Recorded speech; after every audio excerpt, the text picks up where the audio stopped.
Hola a todos, muy buenas, yo soy Eduardo, esto es eduardocollado.com y hoy tenemos el capítulo 268 y hoy vamos a hablar de filosofía.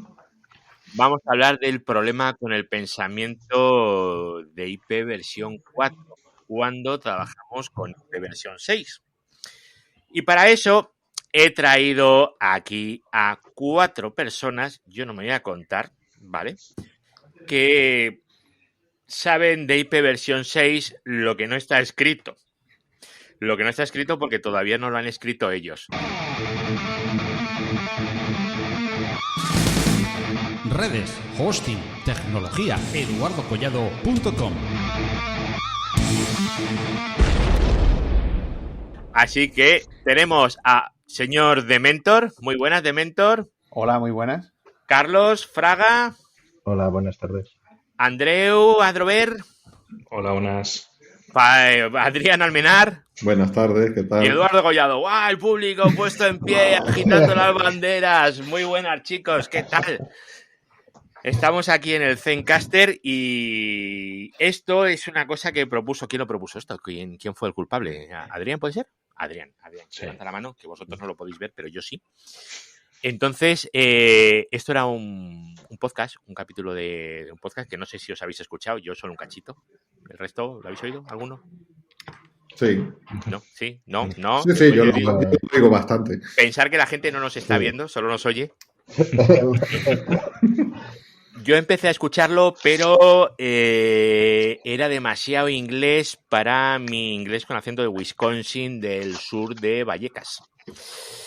Entonces era muy duro. Intenté oírlo, pero no fui capaz. No sé, vosotros tenéis mejor inglés que yo, pero nada. Pero bueno, vamos a empezar. A ver, ¿el IP versión 6 existe desde hace cuánto? Pues desde el año 81. 81, bueno, hace mucho, ¿no? Décadas. Sí. Entonces, ¿qué es lo que pasa? Pues que hay unos seres de otro mundo que vienen a nuestros trabajos, se llaman desarrolladores. No sé si alguna vez habéis visto alguno. Desarrolladores, ¿vale? Entonces, esos seres programan aplicaciones. ¿Es verdad que sí? Entonces, bueno, luego están también hay otros seres también que se llaman administradores de red y administradores de sistemas. Toda esta fauna que opera en nuestras empresas y en nuestros grupos a día de hoy, tienen un peligroso síndrome. Es una enfermedad muy extendida que se llama pensamiento en IPv4. Estamos de acuerdo, ¿verdad? Sí. Yo te corrijo, los desarrolladores no tienen pensamiento. No tienen pensamiento. Pero alma tienen o tampoco tienen alma. Bueno, Eso ¿no? podemos hacer un concilio. Bueno. Ahora hay que hacer como el chiste. Pues yo tengo un amigo que es desarrollador. No lo tengo. Solo son conocidos. Solo como punter, IPv6 está desde los 90, o sea, específicamente desde el 95. Desde el 95. Bueno, pues desde el 95 tenemos a un montón de gente que trabaja en este sagradísimo sector con el síndrome ese del pensamiento IPv4. Entonces, hay que ir al médico cuando uno tiene una enfermedad, ¿verdad? ¿Cuál es el antídoto? IP versión 6. Y de eso hemos venido aquí a hablar, ¿verdad?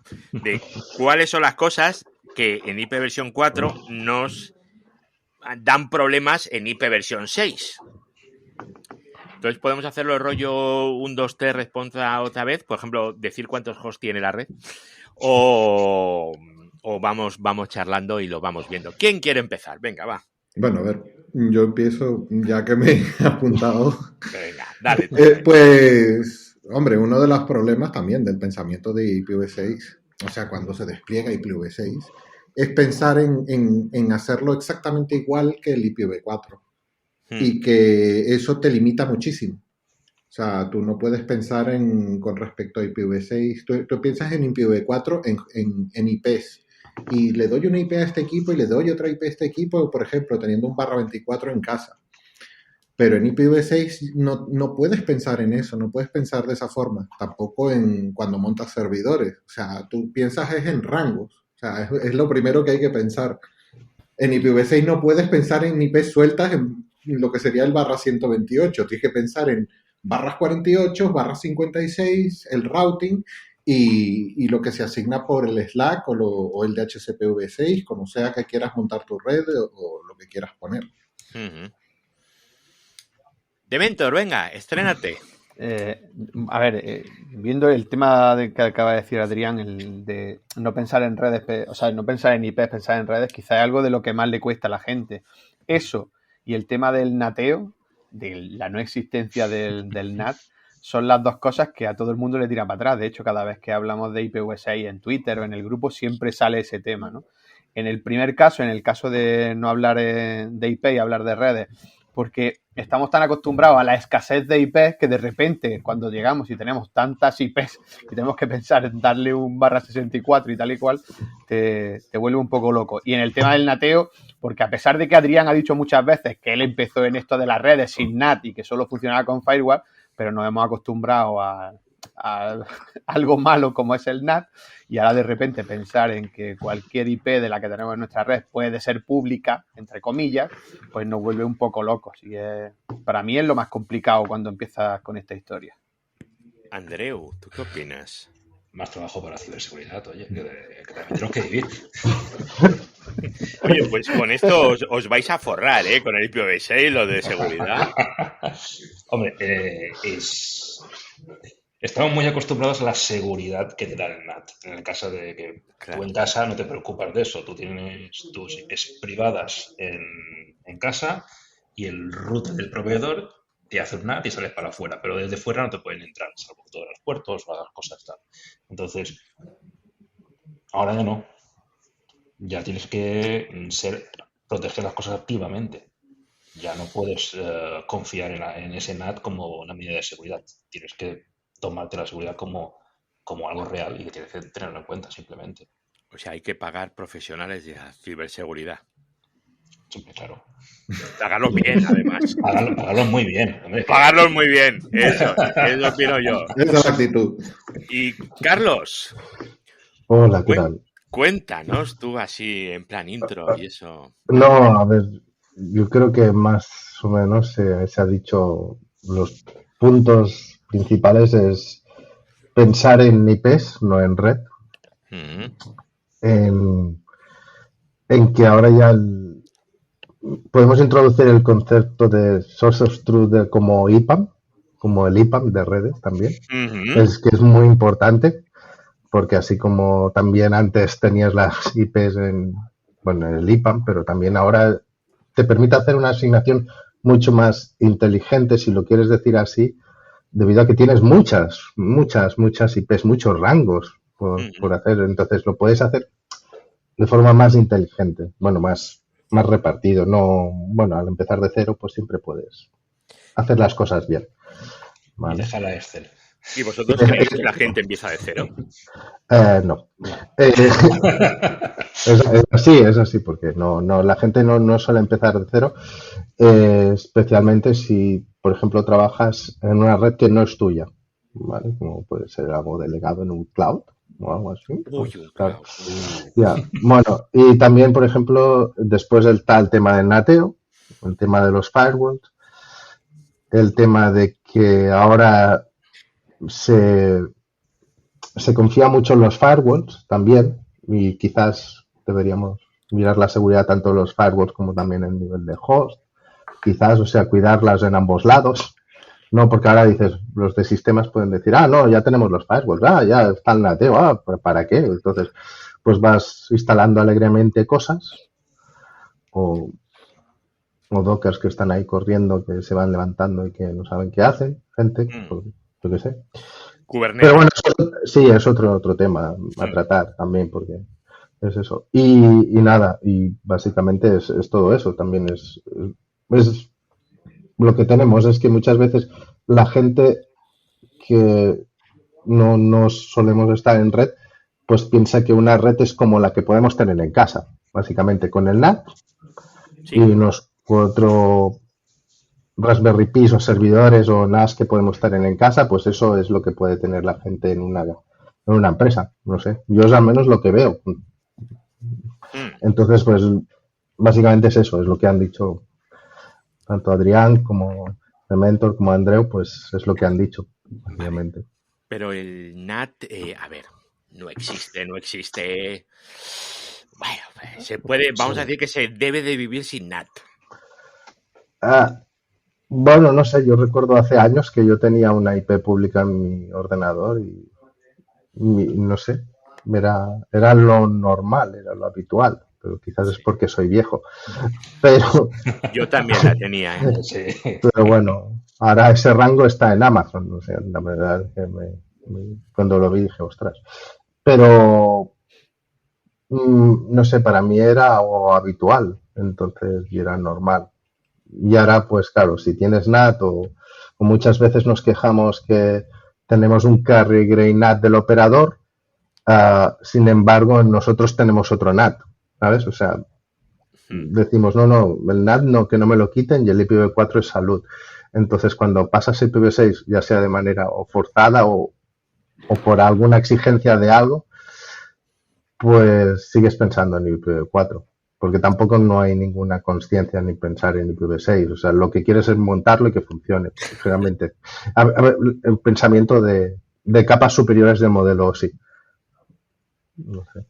Sí, a ver, para complementar eso, sí, o sea, muchas veces mucha gente cuando me han preguntado que cómo he desplegado yo el IPv6 de Tecnocrática y todo esto, pues también muchas veces se da, bueno, pero si uso direcciones URLA y no sé qué, así sea como IPv4, digo, pero ¿por qué?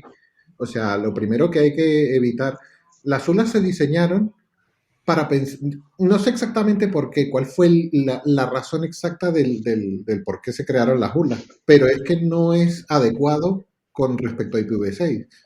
Porque lo normal, o sea, lo que te enseñan incluso, y lo ves y te lo dicen en miles de cursos de RIPE, en el curso de seguridad de IPv6, que estuve yo en Lisboa de RIPE, lo que te dicen primeramente es Global Unicast, o sea, direcciones globales, y que las direcciones, que tengas una dirección global no significa que tengas alcanzabilidad desde Internet a esa IP.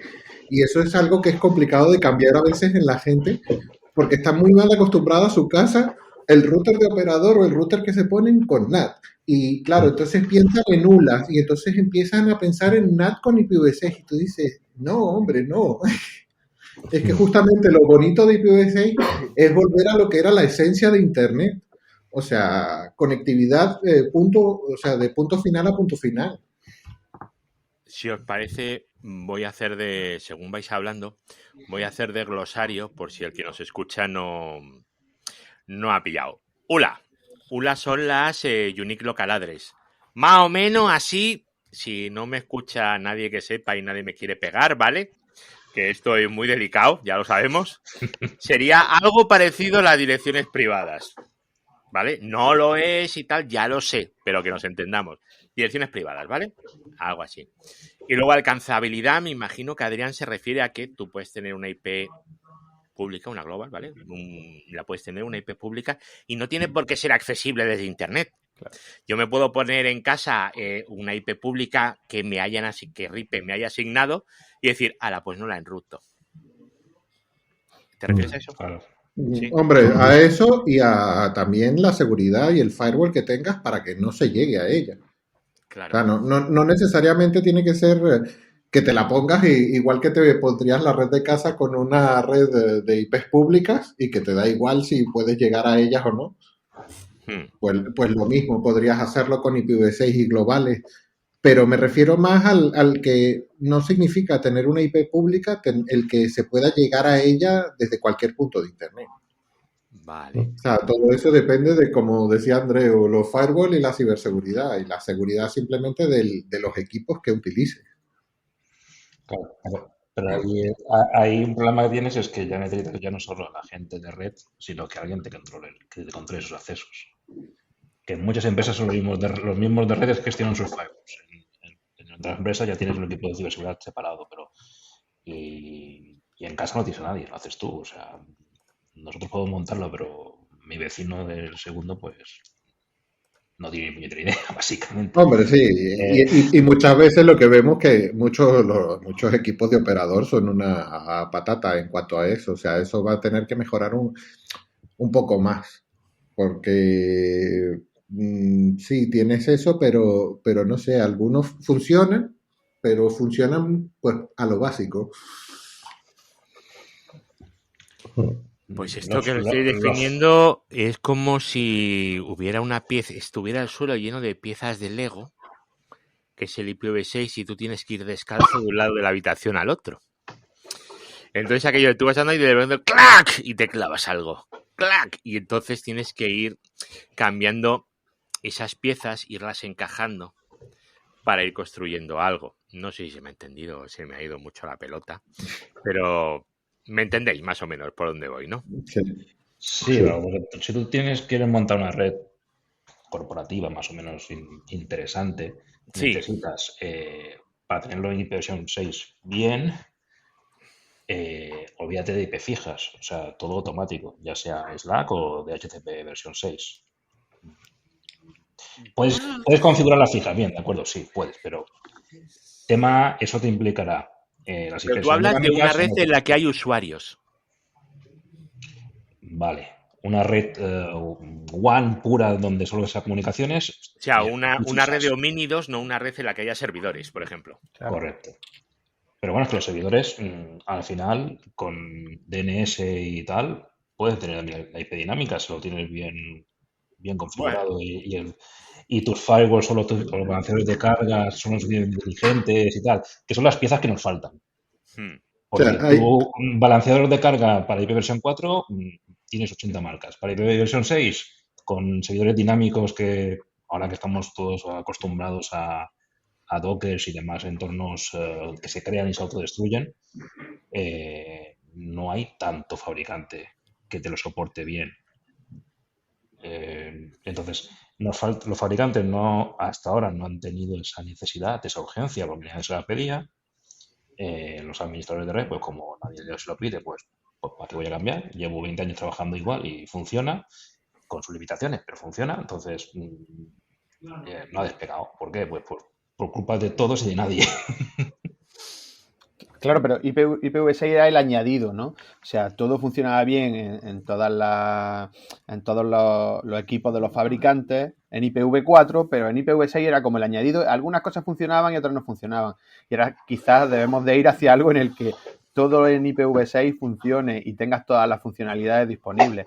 Adrián, por ejemplo, por Twitter ha estado dando la lata con diferentes RFCs que quiere que soporten algunos fabricantes y les manda, y es verdad, o sea, sería impensable que determinadas funcionalidades no existieran en un router hoy en día en IPv4, nos echaríamos las manos a la cabeza. Yo recuerdo que Eduardo me contaba una anécdota de algún switch de alguna marca que no voy a nombrar que no tenía alguna cosita por ahí para cuando Spanning Tree y era MicroTik. Puede ser que no tenían Spanning Tree. Los primeros que hubo, joder, los pongo en producción y no tienen Spanning Tree. Digo, ¿pero cómo? Pero claro, es que me dicen, es que las especificaciones no vienen. Y digo, ¿y cómo me imagino yo que un switch no corre Spanning Tree? Por el amor de Dios. Claro, pues a nadie se le ocurre. Sin embargo, en IPv6 de repente pues no tiene determinadas mecanismos de transición o determinadas historias que serían muy útiles. Porque una de las cosas que a mí por lo menos me tira para atrás dentro de mi red, y bastante, es el tema de tener que administrar dos redes. O sea, a mí no me soluciona la vida IPv6, sino que me la complica. De repente tengo dos firewalls, de repente tengo dos direccionamientos. Entonces, lo ideal sería poderme ir a IPv6 nativo, que es lo ideal. Pero claro, si no tenemos determinadas historias, no podemos montar determinados mecanismos de transición, no tenemos CLAD, no tenemos no sé qué, ya es más complicado pensarlo. Entonces, al final, casi que te complicas la vida más con IPv6. Y dices, oye, pues me estoy quieto. Y eso creo que es lo que piensa mucha gente. Y antes de que nos desviemos un poco del tema, que Andreu comentó algo que lo llevo pensando, y es si tienes en una red corporativa los DNS, todo esto, y esa es otra de las cosas del pensamiento IPv4, trasladarlo a IPv6. El acceder a los servicios por la IP. El querer hacer eso mismo con IPv6 es que no tiene sentido. Es que para eso tienes DNS. Para eso existen servicios de hay aplicaciones y hay NAS. El NAS que yo tengo en casa hace multicast automáticamente. Oye, estoy aquí y te ofrezco este servicio y tú puedes usarla estando con una IPv6 sin ningún problema. Y esas son las cosas a las que tenemos que tender. No al de, me conecto por la IP 192.168.1.10. Porque eso es una de las cosas que también es del pensamiento añadido de IPv4 y IPv6, que no se aplicaría. Que hay que pensarlo de otra forma. A ver, yo hay una cosa que es lo que veo iba a decir la mayoría de los casos, ¿vale? Pero mentiría. Es en todos. ¿Vale? O sea, no me gusta ser tajante, pero en todos. Tú tienes una red en IPv4, porque nadie tiene una red en IPv6 el día cero, ¿vale? La tienes en IPv4 o la has pensado en IPv4. Quieres poner IPv6, quieres poner Dual Stack, que es lo normal, ¿vale? Puedes poner IPv6 only con un NAT. Uy, he dicho un NAT. No, perdón, no. ¿Vale? Para poder salir por IPv4. Cortarte las manos. Cortar las manos, puedes hacer cosas de esas, ¿vale? Pero no. Si quieres poner una red Dual Stack y tienes una red de IPv4, ¿qué hago para que eso funcione? Yo tengo IPv4 y quiero añadir IPv6. ¿Qué procedimiento sigue vuestra cabeza para poder juntar esos dos maravillosos mundos? El dolor y la cabeza. Estamos hablando de una red corporativa, de un ISP, Pues mira, vamos a hablar de dos cosas, de una red corporativa y de un ISP. Vamos a irnos al caso Andreu y al caso Adrián. ¿Qué haríais? Bueno, a ver, eso también hay que ver que RIPE también tiene unas recomendaciones para esto, para ayudarte, que no son malas.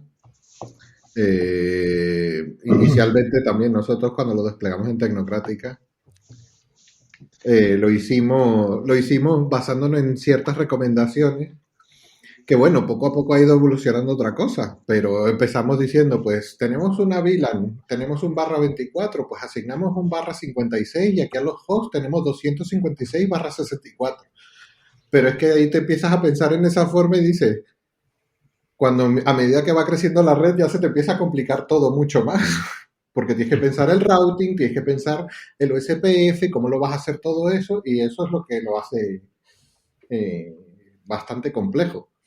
Entonces, sirve como algo inicial, pero finalmente tienes que tener otra forma de verlo. Yo me gustaría añadir que, como tú muy bien has dicho, son recomendaciones. Pero son recomendaciones. O sea, las recomendaciones son muy bonitas, pero son recomendaciones de un organismo que no tiene nada, que no lleva ninguna empresa, que no gestiona redes. Bueno, no, gestionan su AS y esas cosas, pero que, por ejemplo, en alguna charla de RIPE precisamente se explica cómo hay operadores que han puesto IPv6 en su red. Pero, de hecho, es que son recomendaciones, pero ellos mismos, gracias a eso, gracias a la comunidad que hay paralela, pues se pueden crear cosas prácticas, pero lo que sí que he visto es mucho también como prueba y error. También la gente vamos haciendo prueba y error. O sea, no es... Son recomendaciones que van evolucionando, como tú has dicho, también a base de prueba y error. O sea, tampoco no hay nada escrito aquello de decir... y voy a decirlo. O sea, la gente, pues yo qué sé, Stack Overflow triunfa. ¿Por qué? Porque entras copy-paste, ¿vale? Entonces, claro, pues hay gente que le gusta, bueno, copy-pastear cosas. Entonces, claro, ahí dices, ostras, ¿cómo puedo implementar esto? Pues entraría Network Overflow, por ejemplo, y hago un copy-paste y ya está, ya lo tendría. Pero es eso, son las recomendaciones que tampoco son muy... O sea, son las que son muy teóricas a veces, es lo que tú has dicho. Hombre, pero si no tienes ni idea, como cuando yo empecé con esto, cierto, pues te empiezan a dar una idea. Mira, sí. En ese momento no sabía y hoy en día pues la red de la oficina la hemos puesto IPv6 only. Sí, es cierto, es cierto. No las estoy desmereciendo, ¿eh? O sea, ni mucho menos. O sea, es una guía. Sí, me parece perfecto. Es que es perfecto lo que estás diciendo. Es una guía, es una recomendación, es como para que aprendas una forma de hacer las cosas, pero tú tienes que encontrar la forma adecuada para tu caso de uso, realmente. Porque ellos pueden dar una recomendación, pero que la recomendación para un ISP es totalmente distinta a la recomendación de casa, a la recomendación de una empresa, como el caso de Andreu. Sí. Es más, de hecho, si me permitís aquí avanzar en este tema, creo que incluso RIPE está pensando en IPv4. Pero es muy fuerte lo que estoy diciendo, ¿vale? Pero, por ejemplo, debería poderse hacer, por ejemplo, a un nivel de una empresa, tener su AS y solo tener IPv6 y dar facilidades a todas estas empresas, por lo que hemos dicho, ¿no? Es decir, puedes dedicar la mitad de tus prefijos, por ejemplo, a la red de gestión interna y la otra mitad a otro, no sé, bueno, no, quizás me puedo retractar de mis palabras, porque eso lo puedes hacer, porque eso lo puedes hacer con RIPE, pero a nivel global sería interesante que todas las empresas tuviesen su propio AS. Vamos, sería mucho más fácil de gestionar. Sí. Hombre, la idea también de los PI. O sea, el PI no es solo para una persona, también una pequeña empresa podría tener su AS y su direccionamiento. Sí, pero con una cuota menor. Entramos en un problema de siempre también de ¿y cómo conecto yo mi AS y ese AS lo transporto hasta mis oficinas o mis oficinas? Ya, y lo que pasa es que para eso están los operadores de telecomunicaciones que te pueden vender ese servicio. No sé. Perdón, a ver, ¿alguien que haya pasado por esta situación aproximada? Sí, alguien ha pasado por esta situación aproximada hace poco. ¿Te conoces a alguien? Sí. ¿Y se puede hacer o es imposible? A ver, claro que se puede hacer. De hecho, creo que lo hablamos en otro capítulo del podcast, en el que yo estuve, en el único que he estado. Y lo dijimos y tú dijiste, ¿recomendaría a todas las empresas que tuvieran una S? Creo que me hiciste una pregunta parecida y te dije que sí, incluso a todos los ayuntamientos, a todas las entidades públicas que también deberían de tenerlo. Pero lo que acaba de decir Adrián es importante. El tema está en que luego al final mandan los costes y en una empresa cuando le dice, oye, no, es que tener tu AS, tu direccionamiento cuesta tanto, y te dice, ¿cómo que cuesta tanto? Pues yo pido 3 fibras, contrato el cloud, no sé qué, me sale mucho más barato. Entonces se desincentiva el que tú tengas tu propio AS por ese lado, ¿no? Sí, por eso decía lo de RIPE va en contra de... O sea, básicamente es que quizás deberías poder bajar cuotas o algo, porque al fin y al cabo quien manda es el dinero en estas empresas que no dependen de ello. Pero quizás, no sé, Carlos, la de RIPE, para mí por lo menos, yo considero que la de RIPE es la de menos, ¿no? El tema de hacerte el IR, por ejemplo, no es demasiado caro, pero luego si tienes que tener tu propio tránsito y poderte traer ese tránsito a tu oficina, ahí ya estamos con más complicaciones. Ya, pero quizás entonces aquí estamos con pensamiento de IPv4 a nivel de operadores. Claro. Estamos trasladando las restricciones de IPv4 a IPv6. Correcto. Las restricciones, solo las restricciones es lo que trasladamos, solo eso. Eso es otro pensamiento de IPv4, es decir, que tú por tener AS has de pagar muchísimo más un tránsito y has de ser capaz de poderlo configurar quizás.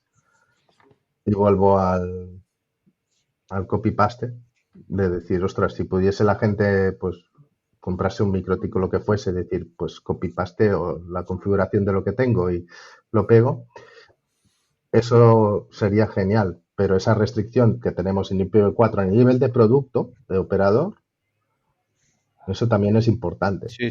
Aparte del coste de un RIR, ¿sabes? Aparte de lo que cuesta un RIR, que tampoco dirías, ostras, ¿por qué me tengo que gastar 1.000 euros o 800 euros más en algo que no sé, que aparentemente no le puede aportar nada para una empresa que no sabe lo que le puede aportar? Y de hecho es un tema que lo preguntan mucho, por ejemplo, en el grupo de Telegram de Eduardo, la gente, ¿cómo puedo tener en casa IPv6? Eso lo pregunta muchísima gente, ¿no? Y es algo que, de hecho, en España es que como tenemos lo que tenemos, ¿no? Y tenemos esa carencia de despliegue de IPv6, ese 0,22% en algún gran operador y demás, que pasan al 0,33 y nos volvemos locos, pues claro, si eso es imposible. O sea, para mí el coste no es el del RID, aunque a pesar de que estoy de acuerdo con Carlos que debería de ser menor, cuanto menor mejor. Pero el coste está en luego poderte traer eso a tu empresa. Y los pocos operadores que te ofrecen eso, pues son bastante caros. Hombre, y aún así, estamos hablando, o sea, nos parece caro Ripe, pero sin embargo a mí me parece de los más económicos. Sí. O sea, un barra 32 en la CNIC se pagan $2.000 al año. Aquí se paga, en Ripe tú pagas 1.300, que la cuota varía entre 1.400 y 1.100 según los gastos e ingresos que tengan. Y tú cada barra 32 en realidad ni siquiera pagas por cada recurso 50 euros.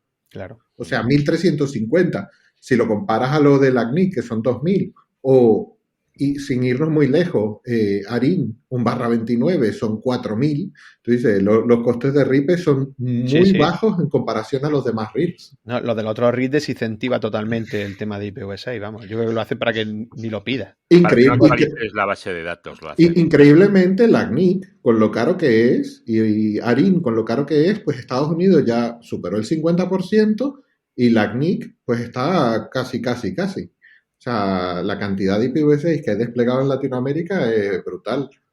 Pero porque desde Europa les hemos robado los IP4. Efectivamente. Es por necesidad. Sí, no es algo... Y a ver, siendo realistas, si tú tienes una red en la que consideras necesario tener tus propias IPs, porque vas a dar servicios desde tu propio data center o desde tu propia infraestructura, aunque sea en cloud, 2.000 al año no es un coste exagerado.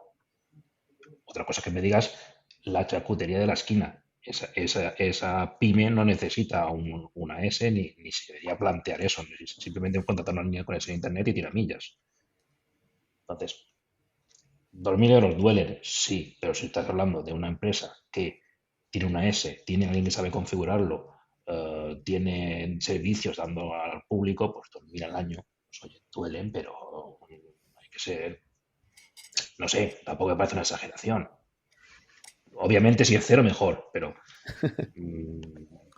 que no estamos hablando de la carnicería del pueblo, que estamos hablando de algo, de alguien que sabe lo que es una red, sabe lo que es la infraestructura y la usa para dar un servicio. Claro, porque claro. Si no te metes en estos líos. O sea, me refiero a eso. Sí, perfectamente. Si el coste no es el problema, porque al final, si vas a gastarte 1.300 o 2.000, es porque tienes una forma de generar el beneficio para pagar ese coste. A menos lo esperas. Bueno, sí, efectivamente. No, me lo tienes, jolín, si no tienes eso sí que lo recuperas. No, pero por ejemplo los ayuntamientos de España, ¿por qué no tienen cada uno una S? Pues mira, porque si la normativa los obligase a tener dos operadores distintos, pues eso les empujaría a tener una S. Pero como no lo hace, pues van a costes y presupuesto mínimo y ya está. Vale, pues sí. Pero igual que hay una red igual que está Rediris, porque no puede existir una red para los ayuntamientos y las entidades públicas y que no esté colgada de Rediris directamente, o sea, que sea independiente. Lo que dices tú, Carlos. Sí, no sé. Algunas diputaciones lo hacen, para ayuntamientos más o menos pequeños. La diputación les provee de ese servicio, lo digo porque yo lo vivo aquí en la provincia de Granada, y les entrega, pues, vía VPN y demás, le entrega la red propia con la que obtienen todos los servicios a ayuntamientos pequeños que no los tienen. Uh-huh. Pero estamos hablando de que hay ayuntamientos, no es que no es que lleguen a pensar en una S, es que lo de llegar a interconectar dos edificios del ayuntamiento con la misma red ya les cuesta y a lo mejor tienen dos redes diferentes. O sea, es que el tema es complicado. Vale. Entonces, claro, pensar ya en IPv6 ya es muchísimo más complicado. Bueno, ya es algo como ir al espacio exterior. Efectivamente. Más allá de Plutón, ¿no? Claro. Y Elon Musk es el que ha llegado a eso ya. Bueno, tenemos que decir que Starlink se puso con IPv6 y en una semana, vamos, un crecimiento exponencial, ¿no? Sí, Es una red nueva sin legacy, entonces... Sí, claro. Lo vas haciendo a tu... Es que no existe el servicio Star Metroland. Ya. Hombre, pero también creces de esa forma porque no tienes legacy, sí, pero porque también dice, le voy a dedicar los recursos y lo pongo. Y no voy a estar inventando tanto. Claro. Y te pones y lo haces. No esperas que, bueno, el día que haga falta ya lo haré. No. O sea, te pones y lo haces y ya te adelantas. No, seguramente otro punto importante del pensamiento de IPv4 y el pensamiento de IPv6, y esto me gustaría, espero que no me echen mis jefes y los otros jefes posibles en el futuro, pero que cuando sube arriba, claro, muchas veces también la gente piensa en cuánto vale IPv4, ¿vale? Es decir, vamos a comprar IPv4, vamos a comprar IPs. Y claro, hay empresas que dicen, pues, no sé, me lo invento, 200.000 euros en IPs. Hay empresas que dicen, adelante, porque lo ven incluso como una inversión. Lo ven como una inversión en un futuro. Porque después viene un señor de un fabricante X y le dice, pues yo tengo unos aparatejos que te pueden hacer carry y reinar. Que seguimos continuando, es el pensamiento continuista de IPv4. Y seguimos con IPv4 porque te dicen, muchos servicios están en IPv4. Sí, te lo puedo comprar, pero cada vez más servicios también pueden ir en IPv6. O utilizar solo una pequeña porción de IPv4 y después internamente utilizar IPv6. Porque mucha de esa gente también utiliza servicios que pueden ir en IPv6. Y esto muchas veces el pensamiento de IPv4 solo somos los propios ingenieros de red que nos lo retroalimentamos. ¿Sabes? Que decir, no, es que yo IPv6 lo vi cuando estudié hace años y ya está, y hostia, qué pereza. Y hostia, con H, qué pereza. ¿Sabes? No, es así, o sea, el pensamiento IPv4 muchas veces es ponerse y decir, es una pereza ponerte a estudiar cosas nuevas, de ponerte a hacer cosas nuevas en IPv6 a no ser que tengas esa necesidad o obligación, ¿sabes? Entonces eso también es el pensamiento IPv4. Ojo. Un apunte con lo que ha dicho Carlos. 200.000 euros, que parece muchísimo, ¿vale? Es un /21. Que eso en algunas empresas es, o sea, te lo acabas en nada. Son 4.000 IPs, ¿vale? O sea, es simplemente que lo tengamos en mente, que no es una cosa así como súper extraña. Oye, Sí, pero... Sí. No, pero quizás deberíamos de plantearnos, cuando en la empresa se plantean gastarse 200.000 euros en IP, el tener nosotros el contravalor, es decir, oye, si desplegamos IPv6, esto es lo que vamos a obtener. Y a mí me cuesta mucho cuando la gente me dice, vale, y si pongo IPv6, ¿en qué va a mejorar mi red? ¿O en qué va a mejorar mi empresa? ¿O en qué? Porque esa es una pregunta que te hacen. Vamos a hacer la inversión en desplegar IPv6 y entonces ese I es quizás lo que tenemos que tener, esas razones para darle a los financieros o a los que han subido arriba, como ha dicho Carlos, y poderles dar las razones para que se haga el despliegue de IPv6, que no sé si algunas veces puede ser que no los tengamos y que cuesta, ¿eh? Hombre, yo lo veo como que sí, te puedes gastar el dinero en las IPv4 y lo ves como inversión, como decía Carlos, pero en el momento en que ya esto se vuelva, porque esto va creciendo poco a poco, pero va a haber un punto que llega al break-even, o sea, como todas estas cosas. Hay un momento en que ya el IPv6 es mucho mayor que el IPv4 en general, y las IPv4 van a empezar a bajar de precio porque ya no harán tanta falta como lo hacen ahora. Eso le cuento a mis hijos, que en el futuro que eso llegará. Entonces, claro, una empresa dice, no, yo invierto comprando las IPv4 que tengo, ya, pero estás invirtiendo en algo y después vas a tener que invertir en poner el IPv6, no ahora mismo, pero probablemente en un futuro, y tus IP ya no van a valer 200.000, a lo mejor valen la mitad, 100.000, y entonces, ¿cómo recuperas ese dinero? ¿Sabéis cuál es el problema que yo veo? Que IP versión 4, por mucho que tú despliegues IP versión 6, te hace falta. Sí. Te va a hacer falta. Tú puedes poner una red IPv6 only, lo que tú quieras, pero por fuera tienes que tener IPv4. Si te quieres comunicar con el resto del mundo. Es que hay servicios que siguen siendo solo IPv4. Claro, exactamente. Sí, y eso no lo ponemos en duda.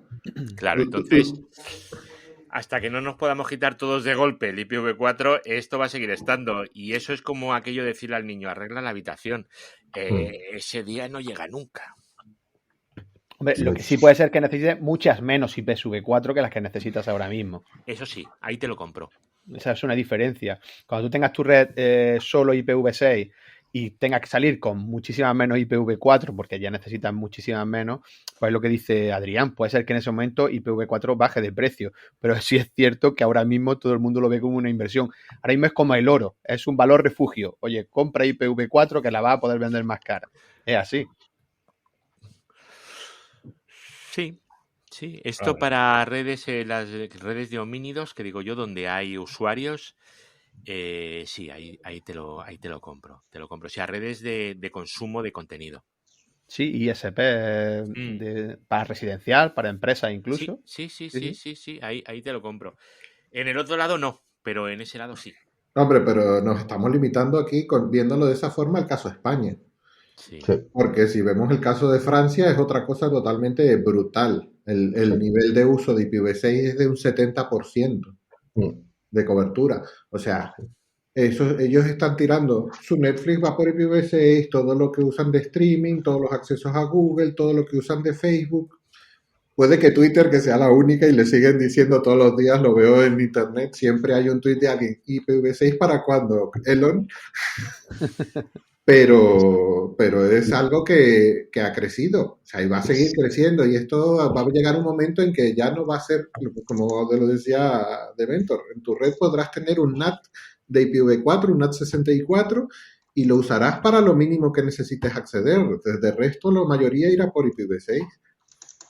Sí, eso es cierto. Y sin embargo, si lo vemos ahora a nivel de costes de CGNAT, vamos a ver, porque todo el mundo dice el CGNAT es muy barato, porque ya no era lo que costaba antes.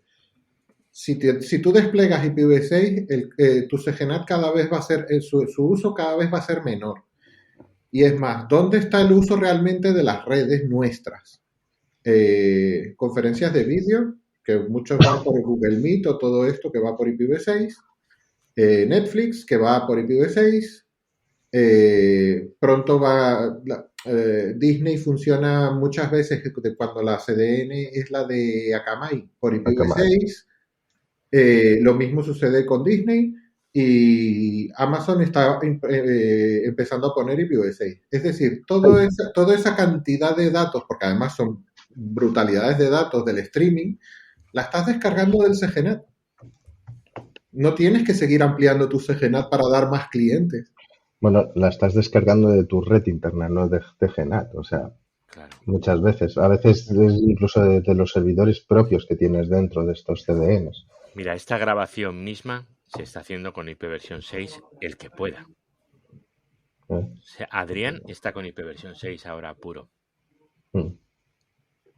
Sí, es la red de la oficina y es IPv6 puro, claro, sin IPv4. Esto no pasaría por el CGNAT, esto no iría por ningún NAT, esos NATs que no hay que usar, por cierto. Esto sería tráfico que ya no estaría yendo por ahí, se iría descargando. Y este tipo de conexiones, pues al final son las que nos van a limpiar un poquito la red y las que van a permitir, como decís todos vosotros muy bien, utilizar cada vez menos direcciones IPv4. Bueno, voy a decir una cosa antes de que me matéis, que existe el NAT en IPv6, el 626, sí, claro. Pero si alguien lo quiere implementar, pues bueno. No digas eso, que por decir eso... Bueno, a ver, BIOS tiene le han añadido el NAT 66. Sí. No, a ver, que de existir existe. Pero hubo mucha discusión por el haber añadido eso y decir, ¿por qué se ha añadido esto y no se ha añadido NAT 64? Ya, claro. Pero bueno, porque está ahí, me dices que implemento. Pero bueno, a ver, es así. Yo la primera vez que puse en otra vida pasada una empresa de IPv6 en un data center, un administrador de sistemas me dijo, ¿cómo hago el NAT? Si ahora ya tengo una IPv6, ¿cómo hago el NAT? Es lo que decíamos antes de esto del... Es que es una de las preguntas, una de las preguntas típicas. Es que es más fácil entender un NAT que un firewall de IPv6. Claro, no, y que mucha gente entiende que las redes son con NAT, o sea que el NAT es algo normal, es lo normal.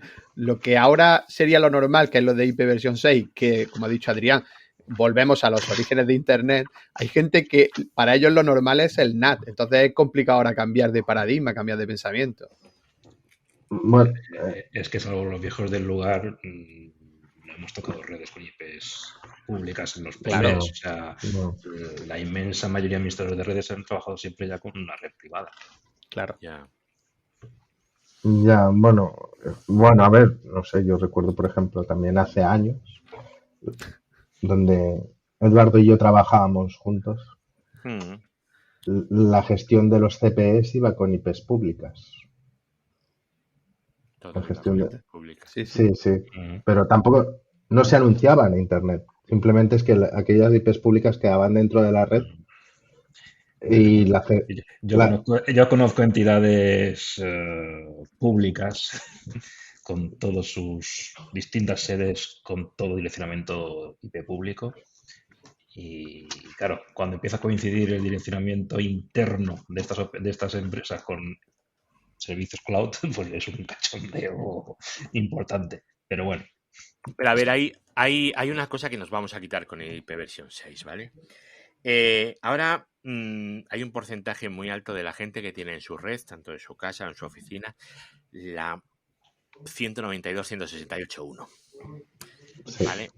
Entonces, claro, ellos se agarran y se ponen la 192.168.1 y se configuran en la oficina la 192.168.1 y te dicen, quiero una VPN para acceder desde mi casa a la oficina. Y dices, a ver, chico, renumera una de las dos. Y entonces ya tenemos a... renumerar la red. Esto es como cambiar el SSID de la Wi-Fi, ¿vale? Que tú lo puedes cambiar para el móvil y el ordenador, pero los... un momento que lo pongo en mute. Los Alexas, los Google no sé qué, los enchufes, tal. Claro, y a todo eso le vamos a dar IPv6 con direccionamiento público, que esté tal, las cámaras. Entonces me contratas a mí y arreglado. ¿Qué problema hay? Claro, pero a ti no te pueden contratar en una casa. De todas maneras, oye, creo que fue Adrián el que nos pasó, que estuvo en el curso de RIPE de Security, que había el firewall que te da RIPE, por ejemplo, de IPv6 es muy potente. O sea que, y supongo que, por ejemplo, los routers de operador, cuando vengan con IPv6 o los que vienen con IPv6, no está todo abierto a Internet. O sea, es que tampoco creemos alarma, ¿no? A ver, yo he tenido IPv6 hace años en casa, porque Orange, antes de quitármelo, me lo daba. ¿Vale? Me daban IPv6 y luego me lo quitaron. ¿Por qué? Pues yo tengo mis teorías, pero bueno. Y la verdad que yo... ¿Cómo te lo digo? Tenía sus cositas. Daba miedo, ¿no? Daba miedo. Daba miedito. Sí. Sí, el firewall del Livebox es bastante penoso en su versión. A ver, está muy cerrado en el sentido de que no deja entrar ni un ping. No, o sea, es tal, pero es eso, o sea, tampoco te dejan ni abrir un puerto ni nada, o sea, te limitaba muchísimo. Algo tan básico. O sea, te detecta la IP que tienes de Slack, tú en tu equipo, pero no te deja, tú lo ves en el router, ves, el equipo tal tiene tal IP, y tú le dices, quiero abrir un puerto para este equipo, aunque vaya cambiando por el Slack, por los privacy extensions y lo que sea, y es imposible. Pero, no sé, yo recuerdo Jordi, ¿vale? Dando caña con... Me suena, le conozco. Sí. Dando caña con el ICMP, precisamente con el PIN. Es que el ICMP en IP versión 6 daría para 4 audios. Lo de cortar el ICMP en versión 6 es... Sí, correcto, que es otro pensamiento de IPv4. Claro. Es otro pensamiento que, pues, no sé, es que, claro, también los de redes somos muy simples mirando las cosas, ¿sabes? Ping, no ping. Ya está. A veces es así de simple, ¿no? Claro. Pero bueno. Tampoco... Pero ojo, no es el ping el que cortamos. Cortar el ping está guay. Es el ICMP, todo el protocolo. Sí, todo. Que el ICMP es un protocolo en capa 3. O sea, no nos olvidemos, es un monstruo ICMP. Que la gente se cree que el ICMP es solo el ping. No hay un ping, no, voy a cortar el ping es peligroso, el ping de la muerte. Dicen 4 tonterías de estas, pero el ICMP es un monstruo y en IP versión 6 se utiliza para todo. Esencial. Todo es con ICMP. Absolutamente todo. Pues si quieres asegurar la red de tu casa, corta el ICMP y ya está. Y no ni entra ni sale nada. Sí, y en IPv6 hay básicamente 2 tipos de ICMP básicos con 4 códigos. Y que esos son los que hay que dejar pasar, lo del PathMTU y todo esto. Si no, es que, como decía Ripe en el curso que estaba, dice, hemos puesto sondas y tenemos sondas en las que vemos que el 30% de los paquetes no sabemos a dónde va a parar de Internet porque están mal configurados los firewalls. Claro. Por cierto, para esto que dice Adrián, ha creado un canal en Telegram, vamos a hacer un poquitito de una pausa publicitaria, t.me, Telegram, / IPv6-daily-quiz. Daily con Y y quiz con Q-U-I-Z. Ahí hay algún enanito, que pone preguntas todos los días a las... usualmente a las 12. A las 12, ¿vale? Sobre IP versión 6 y está muy bien para ir afianzando un poquito pues las cosas que se saben y las que no, los conocimientos sobre IP versión 6. Así que os invito a que entréis en el canal ese para ir contestando preguntitas que se van poniendo todos los días. Y luego da la contestación de la pregunta, ¿eh? Y luego da la contestación y te pone una bombillita. Eso. Que tú le das, pero solo si has fallado. O sea, tú las ves muchas bombillas. Yo las veo, obviamente. Entonces fallas mucho, hijo. No, las ves, hayas contestado o no. Voy a deciros la verdad. La última la he fallado, ¿vale? Pues era fácil. Ya, pero estaba con la gafa de lejos, tío. Y es que hay mucho 0, muchos 2 puntos. Se nota que ha bajado el pistón porque se había puesto ahí a tope. Y... Sí, ha bajado un poquito. Entonces tú pinchas cuando fallas una y te explica el por qué. Bueno, te da un enlace de por qué. En una explica y en otra da enlace. Sí. Y está muy bien. La verdad es que... Se lo está currando el enanito, se lo está currando. El enanito se lo está currando, el Grinch del IP versión 4. Sí. Perdón, continuar, ya he hecho la publicidad. Hombre, claro, es que hay que motivar a la gente con esto del IPv6. Es la única manera que pueda avanzar. O sea, hacer que la gente lo pruebe y diga, igual que a mí desde que lo probé me enamoró y me gustó. Puede ser complejo en algunas cosas, pero con esto he aprendido muchísimo y a mí cada vez me gusta más. Yo creo que una forma de hacer motivar a la gente es ver que funciona. Sí. O sea, mostrarle, oye, esto funciona. A veces es como cuando te muestran algo que dices, hola, y como no lo he probado yo antes esto. Claro. ¿No? Entonces, pues esa es la única manera. Pero esto es lo que dice Andreu, que ya se lo he oído decir más de una vez, que dice que Internet, que tiene una tendencia natural a no caerse, a funcionar. Es una tendencia natural que tú te puedes esforzar en que eso no funcione y va a seguir funcionando. Pues con IP versión 6 es todavía más resistente el tema. Ya, bueno, es como lo que decían de Twitter, ¿no? O sea, si antes pedía 70%, no sé cuánto, y Twitter no se cae, ¿no? No. Alguna cosa rara hace, pero no se cae. No sé, yo no soy muy tuitero. Notas muchos fallitos pequeños, los contadores no están funcionando bien, hay muchas cosas que La van... de las notificaciones también falla, No sé. sí, hay cositas que fallan. No sé. Pero Bueno, pues eso sí, a ver, afortunadamente Internet parece robusto. Resiliente. No iba a decir resiliente, pero No, sí yo que... esa palabra procuro usarla lo mínimo imprescindible. Pero bueno, que quizás el pensamiento puede llevarnos a decir, quizás precisamente por eso, porque como no se cae, pues ¿para qué tocarlo? Esto ya va bien, ¿sabes? Vamos a hacer una solución continuista, vamos a hacer como ya funcionó hasta un cierto X periodo, pues vamos a ir añadiendo cosas. Simplemente añadimos cosas. Vamos, creo. Puede ser que sea una de las razones por las cuales es continuista. Fíjate que yo pienso que el IP versión 6 se va a empezar a usar cada vez más porque a base de a 50 o 60 o 70 o 100 pavos la IP, esto no es sostenible. O sea, gastarte 200.000 euros en un /21, yo hay días que no los gano, ¿vale? Yo ahí discrepo. ¿Sí? ¿Tú crees que no? O sea, Totalmente. la gente va a pagar lo que le pidas. No exactamente, pero sí que vendrá un fabricante X y te dirá, tú tranquilo. Tenemos aquí unos pedazos de routers, unos pedazos de servidores, porque con 800.000 cores, con N1000 memorias, RAM, megas y gigas y gigas y teras, y esto con una tarjeta de 100 gigas, y esto te hará unos Grey Nuts, unos Carry Grey Nuts impresionante.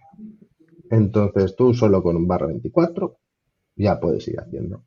O, bueno, depende, ¿no? Pero te lo puede decir, ¿no? Entonces, yo creo que a los fabricantes también les gusta vender las cosas, o sea, es decir, no sé. Sí, pero los equipos de carga de Great NAT también valen una pasta, ¿eh? Sí, vale. Sí, pero dices, pero aquí puedes meter un /20, o sea, en vez de gastarte 200.000, te puedes gastar 100.000.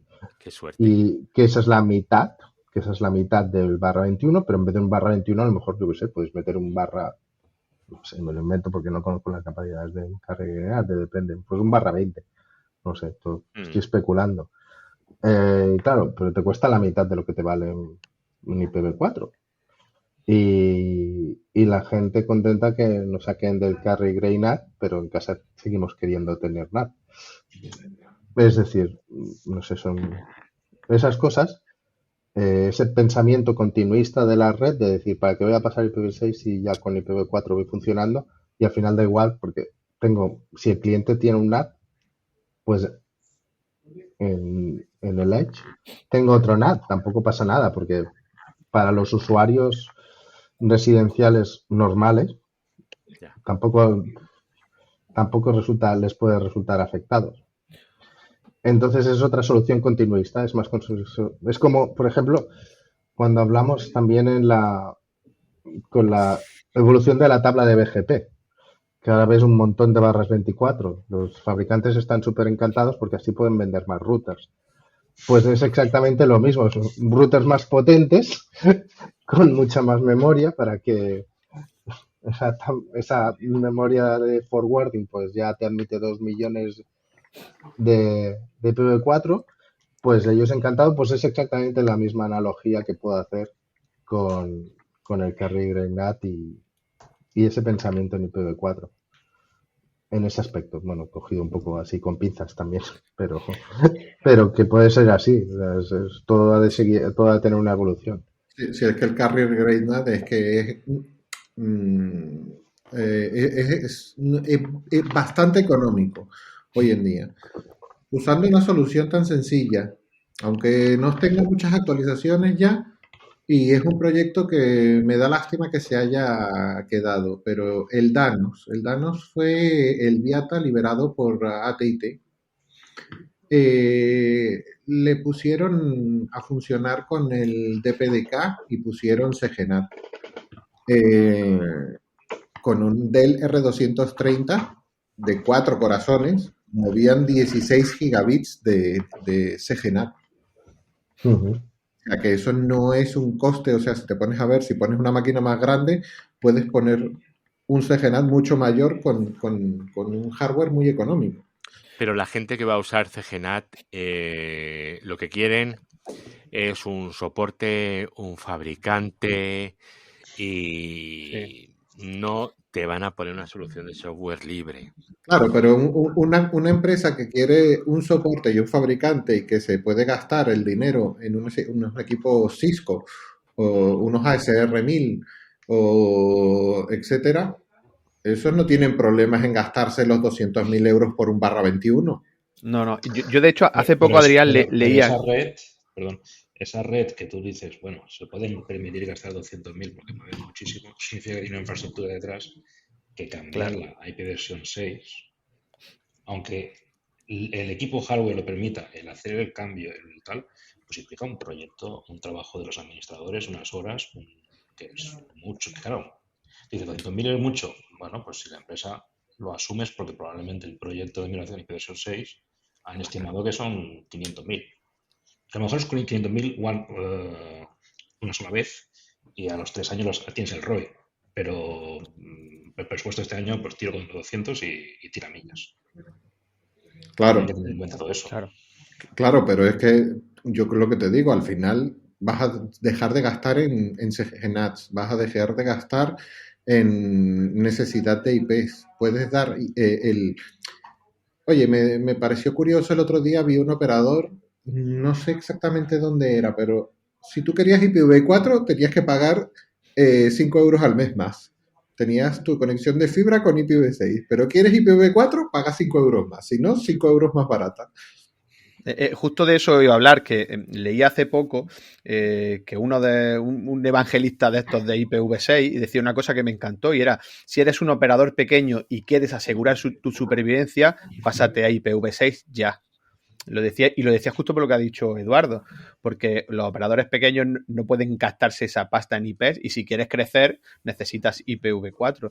Y te decía, oye, cuanto antes pásate a IPv6 porque te va a permitir el poder seguir creciendo sin tenerte que gastar la pasta en CGNAT, en IP y demás.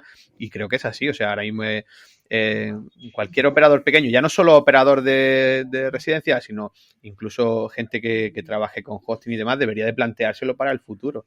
Porque yo creo que es una inversión en asegurarte tu supervivencia. Pero si os fijáis, está todo muy relacionado con la capa cero del modelo OSI que yo digo, o sea, con el dinero. O sea, porque claro, con la pasta. Por algo la capa cero, al final. Es que si no tienes dinero no puedes crecer. Entonces, muchas veces la gente que dice, pues vamos a gastarnos 200.000 o más en esos equipos,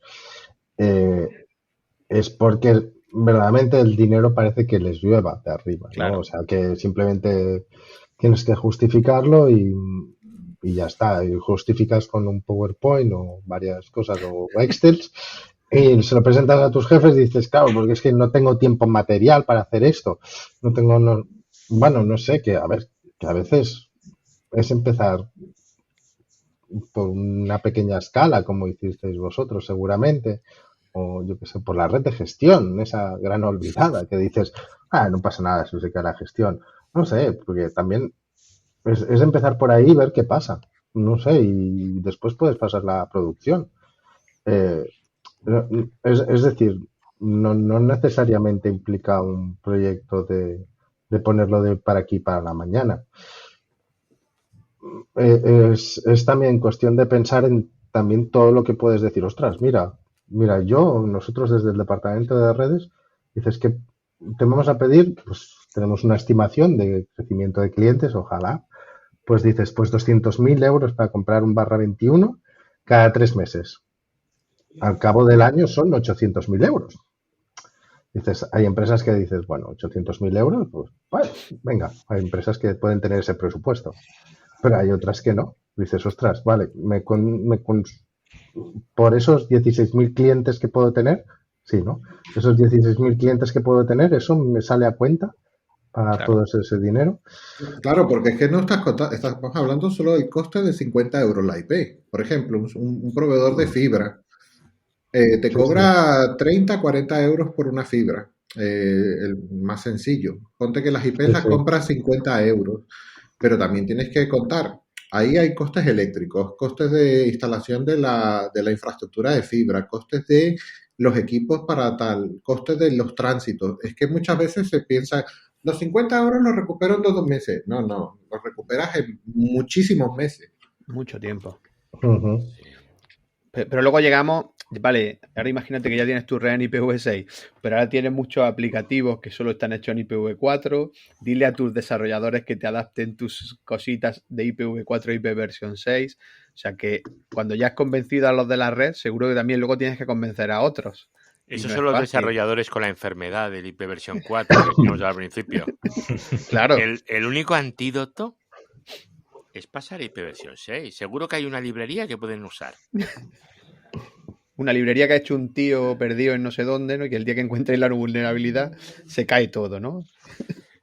Bienvenido al software libre.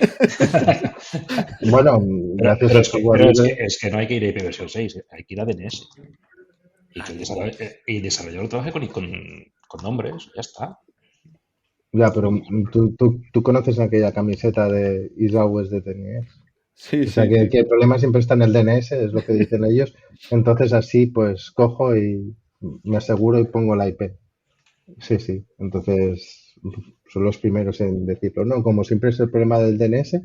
Sí, de hecho, cuando las primeras pruebas que yo hice con Adrián, por ejemplo, de IPv6 Only, él la hizo en su casa y yo también estuve en la mía y nos encontramos que algunas apps de las televisiones y de estas cosas tenían literales en IPv4 y no funcionaban si ponías IPv6 Only porque con esos literales obviamente no funcionaban. O sea que se siguen usando en muchísimas cosas. O sea que la transición no es tan fácil. Hace falta también que sean proactivos en eso.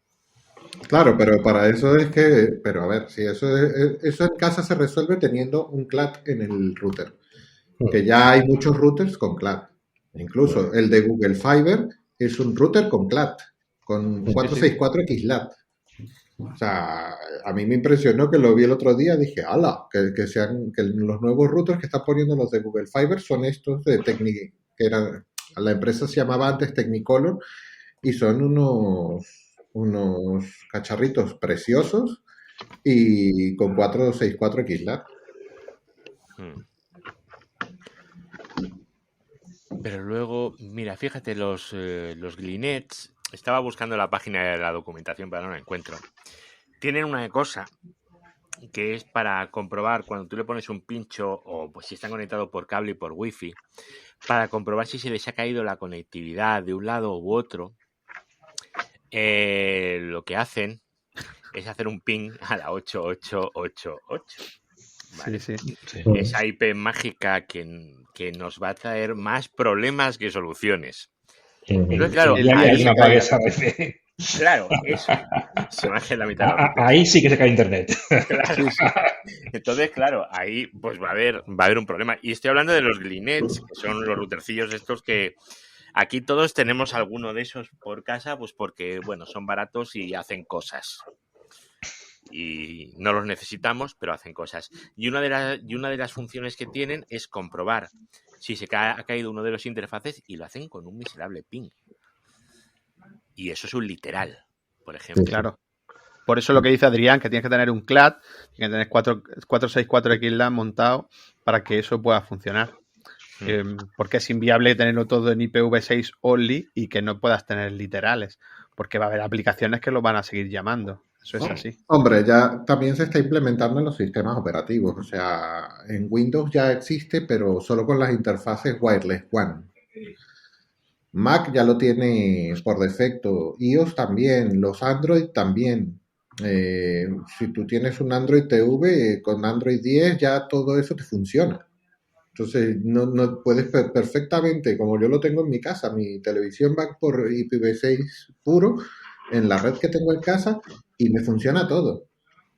¿Que el Windows todavía no va? Vale, sí, es una limitación, pero esto es una de las cosas que viene en Windows 11, que lo han dicho que está en el roadmap también, que pueda hacerlo en las redes de cable o de Wi-Fi. Y Linux, pues tienes también solución. Sí, pero no por es ejemplo, tan... los entornos OT, olvídate. Porque son todos en toda industria antigua. Entonces, olvídate. Claro. No, pero la solución a lo mejor es tener el CLAT en el router, que es una solución. Y ya está, tú tienes el CLAT en el router y te da igual lo que se conecte detrás, porque el que está haciendo la traslación de esos literales va a ser tu router y tú te da igual con lo que esté funcionando. Lo que Pero pasa claro, es que así, de esta manera, perdona que os lo diga, estamos perpetuando el pensamiento claro, IPv4. claro. Totalmente. Sí.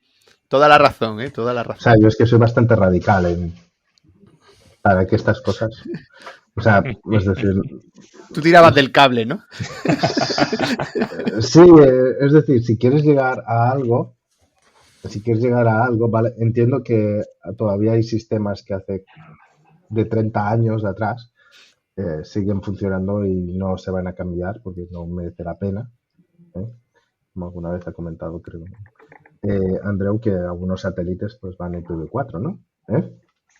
Sí. No sé, seguramente el Voyager va con IPv4. Sí, va con, sí tiene IP. No, Sí. ese yo creo que ya Ese no va por IP. Ese ya no. Es un rollo, lo hace punto a punto. Pero bueno, que es decir, no sé. Entonces es perpetuar eso que decimos de que no se ha de hacer, pues seguimos perpetuando. Yo pienso como Carlos, lo que hay que hacer es apagar y punto. A mí me ha gustado mucho la idea que ha dicho Edu, de si quieres IPv4, 5 euros más. Me ha encantado. O Adrián, no sé quién ha sido. Sí, pero... Me encanta, venga. Hombre, por eso yo tengo la filosofía de Carlos. No termino de cortar todo, pero estoy convirtiendo todas mis redes de todo y las de Tecnográfica a IPv6 only. Y que solo tenga que mantener un stack y chao. Y hablando de cortar, llevamos 1 hora y 10. Pues sí. ¿Vale? No y hemos llegado a muchísimas conclusiones, vamos, no las voy a enumerar, ¿vale? Pero muchísimas. Las he ido apuntando. Pues poca coña, tengo aquí un fichero de texto, ¿vale? Y sí, aquí voy anotando las cosas que van saliendo, pero sí, no sé si alguien quiere hacer algún resumen. Yo como Carlos, yo creo que hay que cortar o morir. O las IPs tienen que empezar a costar 200 euros. Y si las IPs valen 200 euros, lo que tenemos que hacer es vender las IPs que tengamos. Directamente, ¿vale? Tenía que haber comprado IPs hace 10 años. Sí. Yo me equivoqué en lo de la hipoteca de la casa, tío. De eso tenía que haber metido en IP. En lugar de comprar casa, comprar IPs. Mira, claro. Sí, es que antes lo habéis dicho. El tema de las IPs... Ético, A mí no me parece ético, realmente. Mira, lo habéis dicho. El tema de las IPs es lo mismo que le pasa a Elon Musk con la pasta, ¿vale? Cuando tienes poco, intentas organizarlas y tal. Pero cuando tienes mucha pasta, te da igual, que es lo que pasa con las IP versión 6. Que hay que gastar y no te tiene que doler gastarlas. Sí, pero como dice el dicho, los ingenieros de red somos unos, como era, intereconómicos. Somos unos ricos viviendo en cuerpos de pobres. Entonces tenemos IP versión 6, pero pensamos como IP versión 4.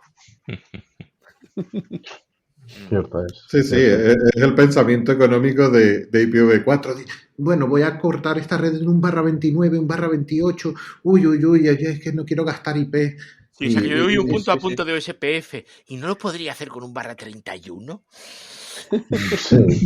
Claro, a ver de dónde creéis que ha salido eso. Claro. Sí. Pero bueno, pero que no sé.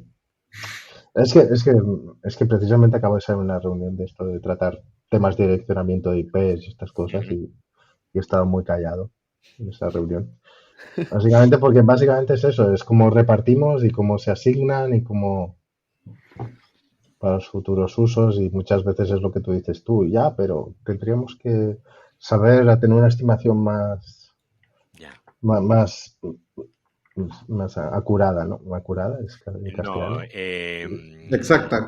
Exacta, concreta. Vale, pues eso, pues teníamos que tener esto más concreta para repartirlo mejor y todo. Y pienso, digo, ostras, esto con el IPv6 realmente es que te da igual. Es que realmente te da igual, si es que, o sea, puedes hacer y deshacer realmente con esto, pero bueno. Pero yo creo que no da igual. Lo único que pasa con IPv6 es que en vez de tener host, tenemos redes. Sí. Y nosotros repartimos las redes, pero las redes tampoco son infinitas. No, pero que son muy grandes, o sea, realmente son muy grandes. Claro, o sea, pero piensas en redes, piensas en una red, lo que haya dentro de la red te da igual. Sí. Es como en IPv4 piensas en un servidor, los servicios que haya dentro del servidor te dan igual. Aquí piensas en la red, los equipos que hayan dentro de la red te dan igual. Sí, es lo mismo al final. Sí. Lo único que como es hexadecimal, pues no estamos acostumbrados, nuestra cabeza no ve bien cuál es la parte de la red y cuál no, y entonces pues nos hacemos líos. Pero porque no sabemos que eso va de 4 en 4, es que... Y simplemente es eso.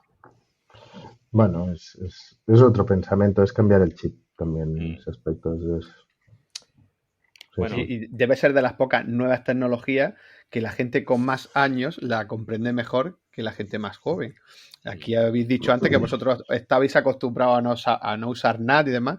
Fíjate, una nueva tecnología que gente con más años de profesión la va a comprender mejor que los que deben de desarrollarla todos los días, ¿no? Que a lo mejor deberían de empezar, digo yo, porque lo que ha dicho Andreu antes, que IPv6 no sea algo que vimos allí cuando estudiábamos y ya está, sino que lo usarán activamente todos los días. Tú piensas que hay administradores de red que esta nueva tecnología ya existía cuando ellos nacieron. Ya. Sí, pero es así. No es así. Es algo que se da en clase hace años y ya está. Y ya está. A lo mejor debería de ser lo principal en vez de IPv4 la principal. La Legacy es IPv4, ¿no? Es que tienes otras cosas también ahí por encima que molan más. Pero bueno, lo voy a dejar aquí, perdón. Sí, lo dejo ahí y ya. Nótese mi ironía para los que quieran pillarlo, pero ya está. Entonces, bueno, con IPv6 también solucionas muchas cosas de esas cosas, de esas posibles tecnologías que molan más. No sé a cuál soy. El problema también, hablando de que con IPv6 soluciona, nos hemos también acostumbrado a vivir con los problemas de IPv4 y como ya lo sabemos, pues Correcto. Vivimos con ellos y decimos, ¿para qué me voy a meter en esto otro? Si ya esto lo conozco, sé los problemas que tiene, las limitaciones que tiene, pero bueno, con esto me siento cómodo. Sí, no, es del todo, es como decía antes, hay que estudiar, hay que otra cosa nueva y quizás pues dices, qué pereza, no, ¿para qué? No, yo que sé, además es muy largo esto, dices, no me las puedo aprender de memoria, no sé, yo nunca me he aprendido IPs de memoria, o sea, en todos mis años solo me aprendía IPs de DNS y la gente flipaba, decía, es que no quiero más, es que solo me voy a aprender las IPs que verdaderamente me pueden solucionar algo, no sé, es eso. Y cuando hay algo que no está en DNS, es que tampoco tiene mucho sentido para mí, no sé, lo que sé. Bueno, chicos, vamos a ir dejándolo. Sí, simplemente decir para los modernos, ¿vale? Que tenemos la opción de utilizar EVPN VXLAN, ¿vale? Con una base de IP versión 6, ¿vale? Que eso funciona y está aprobado. Pero no voy a hablar de eso. Muchas gracias, chicos. ¿Os queréis despedir? Si queréis dedicarle a alguien alguna frase de esa sobre el VPN, adelante, es el momento. No. Bueno, pues muchas gracias, chicos. Hasta luego. Muchas gracias. Adiós. Chao. Redes, hosting, tecnología, eduardocollado.com.